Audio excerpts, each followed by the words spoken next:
आपण आज नळेगावमध्ये आहोत रहीमन बी आमीन साहेब यांच्या घरी। त्यांना आपण मागच्या 15 दिवसाखाली आपली आर्थो आणि विटामिक्स नावाची औषधी दिली होती।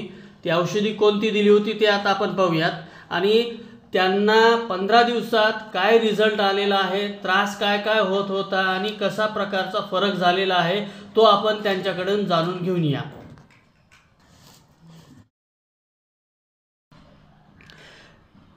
ही औषधी यांना दिलेली आहे आर्थो, हे आर्थोच्या पुड्या आहेत आणि ही विटामिक्सची गोळी आहे आणि या मावशींना आपण ही औषधी दिलेली आहे।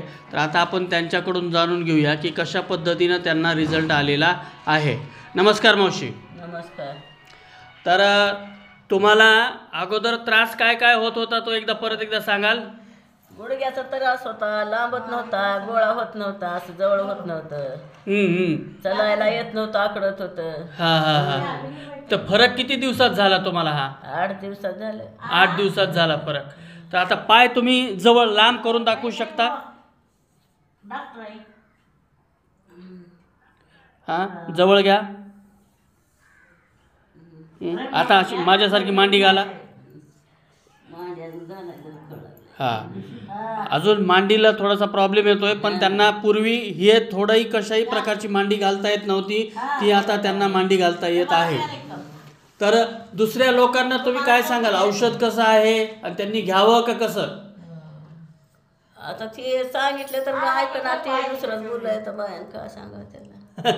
औषध लोकांनी घेतलं तर त्यांना फरक पडेल का? हा पडेल बरं। आता ते तिने घेणार की तयार होईनात घ्यायला। हा तुम्हाला तर 8 दिवसात फरक पडलाय, बरोबर ना? बरोबर, ठीक आहे। तर आता पुढील 8 दिवसाची औषधी त्यांनी घेतलेली आहे। तर आता त्यांचे मावशींचे मालक पण आहेत, त्यांना पण भेटू, त्यांना विचारू की त्यांचं काय म्हणणं आहे। तर नमस्कार काका। नमस्कार। नमस्कार। किती दिवसात फरक पडलाय मावशीला? 15 दिवसामध्ये फरक पडला थोडा। 8 दिवसात। हा 8 दिवसात का 15 दिवसात? जरा पडत पडलं, थोडा पडत पडलेला आहे फरक, बरोबर आहे। त्याचबरोबर त्यांचे एक पाहुणे आहेत, त्यांचं पण आपण ह्यांचं क्लिअर झाल्यावर पुन्हा माझी मी घेतो। हो त्यांचं क्लिअर झाल्यावर तुम्हाला घ्यायचंय।